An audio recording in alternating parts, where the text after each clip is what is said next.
अगर मैं आपसे पूछूं कि एक दर्जन में कितनी क्वांटिटी होती है, आप बोलेंगे 12। एक दर्जन में 12 क्वांटिटीज होती हैं। क्या क्या होती है एक दर्जन में 12? कुछ भी, एनीथिंग। जैसे आप अगर सेब लेने गए हैं तो एक दर्जन में 12 सेब, बनाना लेने गए हैं तो एक दर्जन में 12 बनाना, नोटबुक लेने गए हैं तो एक दर्जन में 12 नोटबुक, पेन लेने गए हैं तो एक दर्जन में 12 पेन। तो जैसे एक दर्जन होता है 12, अब क्योंकि ये बहुत जगह पर यूज होता है इसलिए मैं ये बोल सकता हूं कि 12 पार्टिकल। एक दर्जन होता है 12 पार्टिकल, वो किसी के भी हो सकते हैं, एनीथिंग। वो सेब के हो सकते हैं, बनाना के हो सकते हैं, नोटबुक के हो सकते हैं, पेन के हो सकते हैं, किसी के भी हो सकते हैं। तो एक दर्जन का मतलब होता है 12। उसी तरीके से एक मोल का मतलब होता है 6.022 इंटू 10 टू द पावर 23। ठीक है, जैसे कि एक डजन इज 12 पार्टिकल्स। ठीक है, पार्टिकल्स मैं इसके लिए लिख रहा हूं बिकॉज वो किसी के भी हो सकते हैं। उसी तरीके से एक mole is 6.022 into 10 to the power 23। क्या? Particles, 23 particles. ऑलराइट। अब अगर मान लो मैं दुकान वाले के पास गया और उसको बोलता हूं कि भाई साहब मुझे 1 मोल एप्पल देना, मुझे 1 मोल एप्पल देना, तो कितने एप्पल देगा वो मुझे देगा 6.022 into 10 to the power 23 apples. Obviously बहुत बड़ी क्वांटिटी है। क्योंकि ये बहुत बड़ी क्वांटिटी है इस वजह से इसको हम लोग माइक्रोस्कोपिक चीजों के लिए इस्तेमाल करते हैं। माइक्रोस्कोपिक मतलब एटम्स हो गया, मॉलिक्यूल्स हो गया, आयंस हो गया, एक्सेट्रा, क्योंकि बहुत बड़ी क्वांटिटी है, राइट? इसीलिए। वरना अगर आप एप्पल लेने जाओगे 6.022 इंटू 10 टू द पावर 23, भाई इतनी तो आपके पास जगह भी नहीं होगी रखने की। आपके पास छोड़ो, पूरे राज्य के पास उतनी जगह नहीं होगी, पूरे स्टेट के पास नहीं होगी उतनी जगह। ऑलराइट। तो जैसे एक दर्जन होता है 12, उसी तरीके से एक मोल होता है 6.022 into 10 to the power 23। 6.022 into 10 to the power 23। Alright. अब नोटिस करो, अगर मैं 1 किलो एप्पल लेता हूं तो 1 किलो एप्पल में 4 दाने आएंगे मैक्सिमम। 1 किलो नींबू लेने जाऊं उसमें 12-13 दाने आ जाएंगे। 1 किलो अंगूर लेने जाऊं, मतलब एक एक पार्टिकल करके, गुच्छे की बात नहीं कर रहा मैं, जस्ट एक एक पार्टिकल, तो 50-60 दाने आएंगे। 1 किलो चावल लेने जाऊं तो 50 से 60 हजार दाने होंगे उसके अंदर। तो जैसे जैसे करके पार्टिकल का साइज छोटा होता जाता है वैसे वैसे करके उसी 1 किलो में जो नंबर ऑफ पार्टिकल्स हैं उनकी संख्या बढ़ती चली जाती है। जैसे मैं अगर इस पेन की ही टिप की बात करूं तो इस पेन के टिप में ही मिलियंस ऑफ एटम्स होंगे, मिलियंस ऑफ एटम, राइट? तो ये जो क्वांटिटी है ना 6.022 इंटू 10 टू द पावर 23, ये इस्तेमाल होता है for the microscopic particle. It is used for the microscopic particle. That's correct. अब ये जो 6.022 इंटू 10 टू द 23 पार्टिकल्स है, ये आया कहां से? मतलब एक मोल यही क्यों होता है? एक मोल यही क्यों होता है? तो जरा इस चीज को समझिए। लेट्स से कि मुझे दुकान में कुछ सामान लेने जाना है। मानते हैं कि चलो चॉकलेट लेने जा रहे हैं हम लोग। 25 पैसे का एक चॉकलेट है, 25 पैसे का। मैं गया दुकान वाले के पास और मैंने दुकान वाले को बोला कि भाई मेरे को एक चॉकलेट दे दे, और मैंने 1 रुपए का कॉइन उसको दे दिया। तो रिटर्न उसको मुझे कितना करना पड़ेगा? 75 पैसा। मैंने उसको कितना दिया? 1 रुपया। 25 पैसे की चॉकलेट है और उसको रिटर्न कितना करना है मुझे? 75। अब ना तो 75 पैसे का कॉइन उसके पास है और ना ही मेरे पास 25 पैसा देने के लिए। तो क्या दिमाग लगाएंगे हम लोग? सोचो, चॉकलेट तो मेरे को खानी है, क्या दिमाग लगाएं हम लोग? सोच के देखो जरा। 25 पैसे की एक चॉकलेट है, ना तो मेरे पास 25 पैसे का कॉइन है कि मैं उठा के उसको दे दूं और एक चॉकलेट ले लूं, और ना ही उसके पास मुझे रिटर्न देने के लिए 75 पैसा है। तो क्या दिमाग लगाया जाए? ऑब्वियसली जो आपके मन में आ रहा होगा कि एक काम करते हैं ना, 1 रुपए की 4 चॉकलेट खरीद लेते हैं। तो मैं उसको 1 रुपया दूंगा और वो 4 चॉकलेट मुझे दे देगा, बात खत्म हो गई। तो ये जो पैसे का मसला है ये सुलझ गया। यही मसला सॉल्व करता है मोल कॉन्सेप्ट, यही प्रॉब्लम सॉल्व करता है मोल कॉन्सेप्ट। कैसे करता है जरा इस चीज को समझिए। लेट्स से मैं दुकान वाले के पास गया और दुकान वाले को मैंने बोला भाई साहब मुझे ना ऑक्सीजन दे दीजिए, ऑक्सीजन का 1 एटम दे दीजिए। स्पेसिफिकली मैंने उसको बोला ऑक्सीजन का 1 एटम दे दीजिए। ओके, ऑक्सीजन के 1 एटम का वजन कितना होता है? That is 16 AMU। ऑक्सीजन के एक एटम का वजन कितना होता है? 16 AMU। अच्छा, जिनको ये पता नहीं है AMU क्या होता है, उनके लिए मैं बता देता हूं। AMU का सिंपल मतलब है mass of one proton. Just it is mass of one proton, है ना। एक AMU किसके बराबर होता है? एक AMU is the mass of one proton. ये एक प्रोटॉन के वजन के जितना है, ये एक प्रोटॉन के वजन के जितना है, ठीक है। अगर मैं बोलता हूं कि ये जो मेरा मोबाइल है, ये जो मेरे हाथ में मोबाइल रखा हुआ है, इसका वजन 12 लाख AMU है, इसका वजन 12 लाख AMU है, तो इसका मतलब क्या है कि जितना 12 लाख प्रोटॉन का वजन होगा उतना इसका वजन है, इस मोबाइल का वजन है। जस्ट एक एग्जांपल के लिए, अगर मैं कहता हूं कि इस फोन का वजन 12 लाख AMU है, तो मैं कहना चाहता हूं कि जितने 12 लाख प्रोटॉन का वजन है उतना ही वजन इस अकेले मोबाइल का है। क्लियर? ऑलराइट। और एक AMU होता कितना है? ठीक है, होता कितना है एक AMU? तो एक AMU इस कितना होता है? एक AMU, तो एक AMU is 1.6 into 10 to the power -27 kg, इतना ही होता है। और अगर इसी चीज को ग्राम्स में चेंज करेंगे तो ग्राम में कितना होगा? ये 1.6 into 10 to the power -24 gram. This is the value for 1 AMU। ये एक AMU की वैल्यू है। अब आप गए दुकान वाले के पास और दुकान वाले को आपने कहा कि भाई साहब मुझे ना एक ऑक्सीजन का एटम दे देना। अब एक ऑक्सीजन का एटम का वजन कितना है? 16 AMU। That means it is 16 into 1.6 into 10 to the power -24 grams, right, जो कि बहुत छोटी क्वांटिटी है। भाई AMU आप मेजर कर सकते हो क्या? आप मेजर कर सकते हो? जो दुकान वाला मेजर करेगा वो किस में मेजर करता है? किलो में मेजर कर सकता है, वो ग्राम्स में मेजर कर सकता है, और ज्यादा से ज्यादा मिलीग्राम्स में मेजर कर सकता है अगर वो एक सुनार की दुकान हुई तो। सबसे वजन नापने के लिए सबसे जो अच्छे डिवाइसेस होते हैं किसी दुकान वाले के पास, वो सुनार ही होते हैं, गोल्ड स्मिथ, उन्हीं के पास होता है सबसे कम लेवल का वजन नापने वाला डिवाइस, राइट। उसके अलावा तो कोई बाकी लोग करते भी नहीं उतना। और ये जो AMU है ये इतनी छोटी क्वांटिटी है कि सुनार के लेवल से भी बाहर है। अब क्या प्रॉब्लम हो गई भाई? यही प्रॉब्लम है कि हम मेजर नहीं कर पा रहे हैं, तो सामने वाला आपको ऑक्सीजन का एटम नहीं दे पा रहा। अगर तो आपके पास एक ऐसा डिवाइस होता, अगर आपके पास एक ऐसा डिवाइस होता जो AMU को मेजर कर पाता, तो दुकान वाला एक एटम उठाता, नापता और आपको दे देता। पर ऐसा कोई डिवाइस ही नहीं है जो AMU को मेजर कर सके।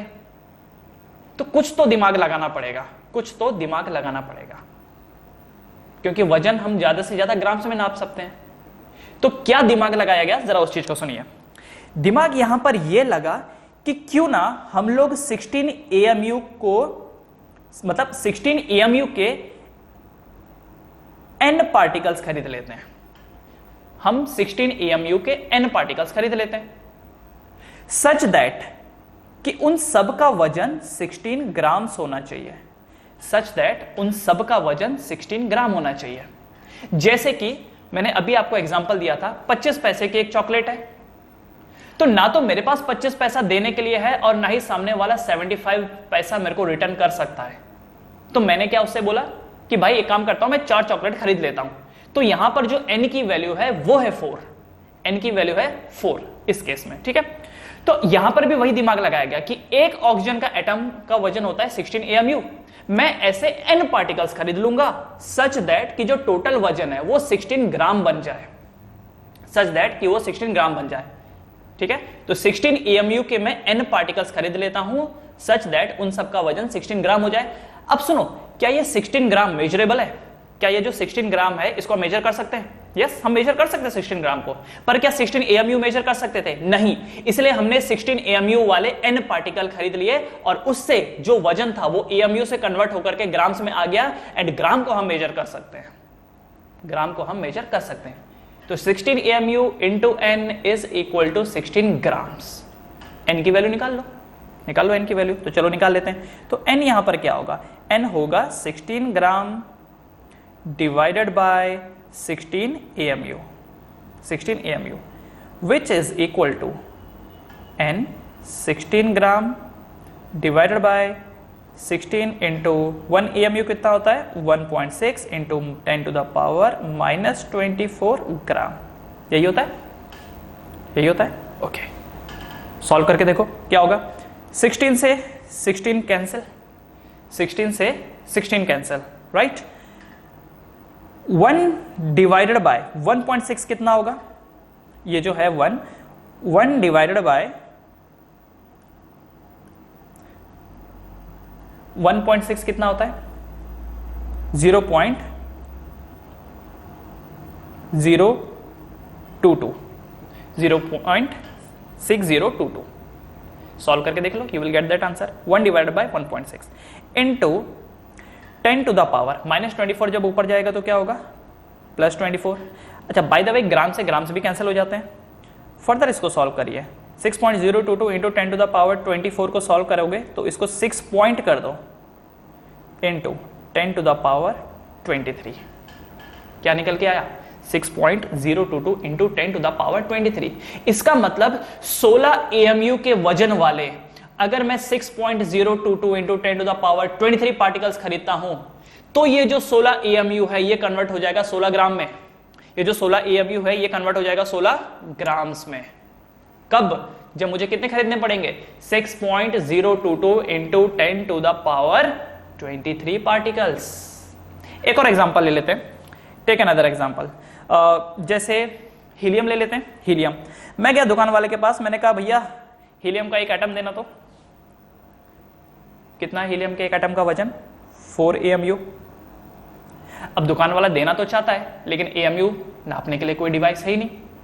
वही डील करेंगे जो पहले किया था, क्या कि मैं एक एटम की वजह n एटम खरीद देता हूं, सच दैट कि ये जो 4 AMU है, सच दैट ये जो 4 AMU है ये कन्वर्ट हो जाए 4 ग्राम्स में। ये जो 4 AMU है ये कन्वर्ट हो जाए 4 ग्राम में। एक पार्टिकल खरीदा तो उसका वजन आता था 4 AMU, लेकिन मैंने ऐसे n पार्टिकल खरीद लिए तो n पार्टिकल का वजन कितना आ रहा है, 4 ग्राम्स। 4 ग्राम्स सॉल्व कर लो इसको अगेन, तो n equal to 4 gram divided by 4 AMU। अच्छा, 4 AMU मतलब 4 into 1.6 into 10 to the power -24 grams. Gram से ग्राम कैंसिल, 4 से 4 कैंसिल। अगेन आप इसको जब सॉल्व करेंगे तो आपको आंसर मिलेगा 6.022 into 10 to the power 23, right. Again मिला। एक और केस जैसे ले लेते हैं, तीसरा केस मान लेते हैं क्लोरीन, लेट्स से क्लोरीन। तो क्लोरीन का कितना वजन है, 35.5 AMU। आप एक एटम तो खरीदने जा नहीं सकते, आपने क्या किया, ऐसे n पार्टिकल खरीद लिए, ठीक है। तो n पार्टिकल का वजन कितना होगा, तो दैट मींस यहां पर देखिए 35.5 AMU into n particle, such that in सब का जो वजन है ये कितना हो जाए 35.5 ग्राम्स। सॉल्व करो यहां पर n की वैल्यू, तो n की वैल्यू अगेन आएगी 6.022 into 10 to the power 23, 6.022 into 10 to the power 23। कोई सा भी केस ले लो, ऑक्सीजन ले लो, हीलियम ले लो, नाइट्रोजन ले लो, फ्लोरीन ले लो, क्लोरीन ले लो, व्हाटएवर यू टेक, अगर आप मल्टीप्लाई कर देते हैं 6.022 into 10 to the power 23 particle से, तो जो रिजल्ट है AMU का कन्वर्ट हो जाता है ग्राम्स में। जो AMU है वो ग्राम्स में कन्वर्ट हो जाता है। कब, जब आप 6.022 into 10 to the power 23 particles ले लेते हैं। पार्टिकल मैं इसलिए बोल रहा हूं क्योंकि अगर एटम है तो एटम, मॉलिक्यूल है तो मॉलिक्यूल, आयन है तो आयन, इसलिए मैं पार्टिकल का यहां पर इस्तेमाल कर रहा हूं। तो 1 मोल वो क्वांटिटी है, समझिए ध्यान से, 1 मोल वो क्वांटिटी है जो AMU को कन्वर्ट कर देता है ग्राम्स में। 1 मोल वो क्वांटिटी है जो AMU को कन्वर्ट कर देता है ग्राम्स में। क्योंकि AMU हम मेजर नहीं कर सकते, ग्राम्स हम मेजर कर सकते हैं, इसलिए हमें बीच में एक ऐसा लिंक चाहिए था जो इम्प्रैक्टिकल क्वांटिटी को कन्वर्ट कर पाए प्रैक्टिकल क्वांटिटी में।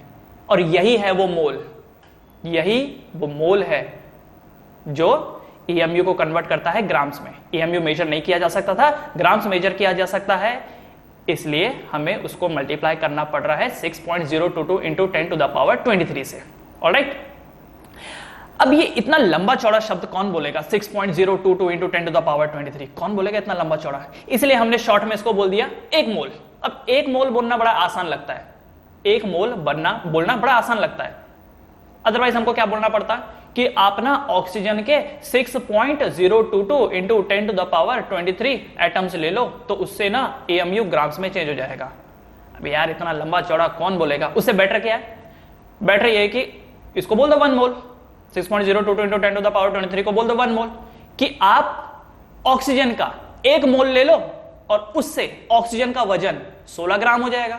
16 AMU का कितना हो जाएगा? 16 ग्राम हो जाएगा। करेक्ट? आई होप सो आपको ये चीजें थोड़ी थोड़ी क्लियर हो गई होंगी, राइट? तो क्यों 1 mole is 6.022 into 10 to the power 23, ये आपके सामने है। एक और चीज, ग्राम एटॉमिक मास। ग्राम एटॉमिक मास क्या होता है? यही होता है, मोलार मास को ही बोलते हैं ग्राम एटॉमिक मास। अब ये मोलार मास क्या चीज हो गई? आपने AMU को चेंज कर दिया ग्राम्स में, आपने AMU को चेंज कर दिया ग्राम्स में। AMU क्या था? Molecular mass. अगर मॉलिक्यूल है तो, एटम है तो एटॉमिक मास। और जब आपने इसी चीज को ग्राम्स में चेंज कर दिया तो ये क्या बन गया? ग्राम एटॉमिक मास, मतलब एटॉमिक मास इन ग्राम्स। और अगर मॉलिक्यूल है तो पहले मॉलिक्यूलर मास था, अब ये क्या बन गया? Gram molecular mass. क्योंकि मॉलिक्यूलर मास जो कि पहले AMU में था, अब आपने ग्राम में चेंज कर दिया। इसलिए पहले आप बोलते थे एटॉमिक मास, तो अब ये बन गया ग्राम एटॉमिक मास। पहले आप बोलते थे मॉलिक्यूलर मास, अब ये बन गया ग्राम मॉलिक्यूलर मास। और ग्राम मॉलिक्यूलर मास जो बना वो कब बना? जब आपने 1 मोल के साथ मल्टीप्लाई किया। और 1 मोल को ही हम लोग मोलार मास बोलते हैं। तो molar mass, gram atomic mass same ही चीज है। क्या सेम है? कि एटॉमिक मास को AMU हटाओ, ग्राम डाल दो, ग्राम एटॉमिक मास। इसी को ही हम लोग मोलार मास भी बोल रहे हैं। तो ध्यान रखिएगा ये चीज कि आप जो कहते हो मोलार मास, ग्राम एटॉमिक मास, ये दोनों सेम है, ये दोनों सेम है। ठीक है, ये दोनों सेम है क्योंकि उसी एटॉमिक मास को आपने AMU हटाया, उसकी जगह ग्राम चिपका दिया, ग्राम एटॉमिक मास बन गया। और वो ग्राम एटॉमिक मास कब बना? जब आपने 6.022 इंटू 10 टू द पावर 23 से मल्टीप्लाई किया, तब जाकर के आपके पास ये अधिकार आया कि आप AMU को ग्राम्स में डाल सके। वरना ऐसा थोड़ी है कि मस्त मौला हूं मैं, कभी भी मन कर रहा है मेरा तो मैंने क्या किया, AMU हटा दिया, ग्राम्स डाल दिया। भाई ऐसा थोड़ी होता है। एक ऑक्सीजन का एटम 16 AMU है। अब ऐसा नहीं है कि आपका मन किया AMU हटाया और ग्राम डाल दिया। तो कल के दिन मैंने आपसे पूछा कि भाई साहब एक ऑक्सीजन के एटम का वजन कितना है? आपने बोला 16 ग्राम। क्यों? क्योंकि AMU हटा दो, ग्राम डाल दो। नहीं, AMU हटा के ग्राम्स डालने का अधिकार आपके पास तभी है जब आप 1 मोल ऑफ पार्टिकल्स लेंगे। एटम है तो एटम, मॉलिक्यूल है तो मॉलिक्यूल, आयन है तो आयन। तो जब आप ऑक्सीजन का 1 मोल पार्टिकल्स लेंगे, 1 मोल एटम लेंगे, तब जाकर के AMU ग्राम्स में चेंज होगा, अदरवाइज नहीं होगा। इसीलिए इसको ग्राम एटॉमिक मास बोला गया है, इसीलिए इसको मोलार मास बोला गया है, क्योंकि ये 1 मोल का वजन है जो कि AMU से हट करके अब ग्राम्स में कन्वर्ट हो गया है। That's clear? थोड़ी थोड़ी जानकारी आपको इसके बारे में हो गई होगी।